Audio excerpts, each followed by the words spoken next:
23 000 agents en France. Nos polices municipales comptent aujourd'hui près de 23 000 agents. Et 23 000 agents, ne vous en déplaise, reconnus pour leur professionnalisme et appréciés de nos concitoyens. J'avais déposé une proposition de loi de moi-même sur les gardes champêtres en juillet 2019. Ils jouent pourtant un rôle absolument primordial dans le cadre de la sécurité intérieure de proximité. Et chez nous, sur nos territoires ruraux, on aime bien l'ordre, comme d'ailleurs à Béziers. Et je salue donc l'intervention de mon excellente collègue Emmanuelle Ménard. Faire confiance, c'est surtout enfin retrouver le sens des libertés communales et laisser les maires eux-mêmes décider de participer à cette expérimentation, puisqu'ils sont, et c'est ce qui est ressorti de la discussion générale dans votre discours, la continuité de l'État. C'est ce qu'avait dit Monsieur le ministre. Alors, il s'agit de donner compétence aux policiers municipaux dans le cadre de cette expérimentation pour constater par procès-verbal les délits de rodéo motorisé.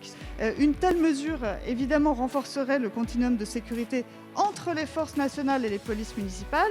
À défaut de connaître l'identité des personnes qui sont fichées S, le maire, au moins, devrait pouvoir savoir dans quel domaine d'activité ces personnes exercent leur activité professionnelle, s'il y en a une, et au moins savoir à peu près dans quel quartier ils habitent sur le territoire de la commune. Quand la police municipale commence à poursuivre un auteur d'infraction, ils puissent le faire même si ça l'amène en dehors des périmètres de la commune sur laquelle la police municipale est compétente. Bien souvent, les policiers municipaux, et par définition aussi les gardes champêtres qui peuvent être armés, quand ils s'entraînent, ils ont plus d'heures de tir à leur actif que les policiers nationaux. Pourquoi on se passerait du service que peut rendre un policier national ou un gendarme quand il est hors service, de pouvoir servir la France quand il se retrouve dans une situation où il peut intervenir avec son arme?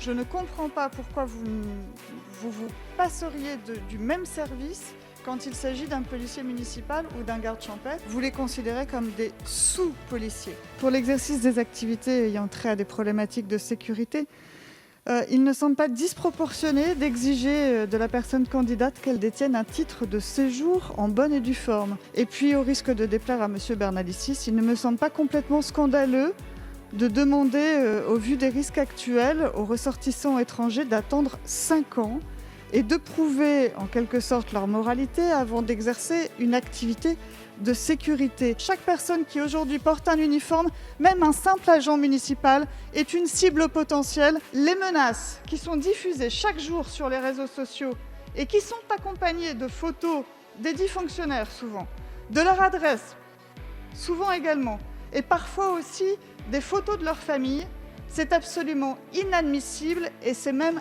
abject.